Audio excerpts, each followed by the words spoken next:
Bonjour tout le monde, bienvenue sur les ondes de LCN, ici Chuan Tan pour vous accompagner. Les changements météorologiques des derniers jours ont compliqué la tâche aux agriculteurs du Québec. Plusieurs sont inquiets de l'impact sur leur récolte. Philippe Bessette. Épisode de gel, de canicule et de grand vent. Les producteurs agricoles n'ont pas un début de saison facile. C'était une année assez rock'n'roll, là, je te dirais. Dans le mois de mai, là, on y a goûté, là, je pense, ça a duré plus qu'un mois. La clé pour protéger sa récolte, une surveillance constante. On dort, mais on se réveille assez souvent pour regarder, la météo à 3 h du matin, c'est rendu combien. Puis... Toujours le stress dans le tapis parce que tu n'as aucun contrôle sur la température. Ce producteur, dont les terres sont situées à Saint-Isidore, a décidé de retarder la période de semences pour se protéger des changements de température.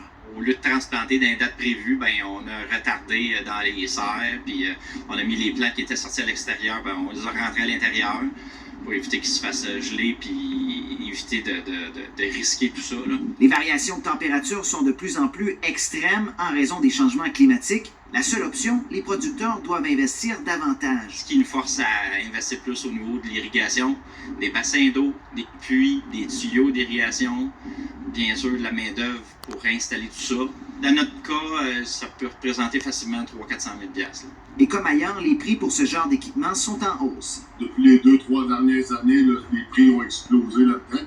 Puis c'est sûr qu'il faut toujours investir à tous les ans dans ça parce qu'on a toujours des besoins grandissants. Et même s'il fait de plus en plus chaud au Québec, les producteurs ne peuvent produire davantage. Il y a toujours une gelée tardive ou tôt dans l'automne qui fait que ça reste, que notre saison est limitée autant qu'avant. Mince consolation. Heureusement, là, cette semaine, c'est une température très saisonnière. Après avoir connu les 30-35, là, on les retourne à 20-22. C'est pas mal plus supportable. Les défis dans les champs sont nombreux. En plus de faire face aux caprices de la météo, les producteurs doivent également jongler avec la pénurie de main-d'œuvre. Philippe Bessette, TVA Nouvelles, Montréal.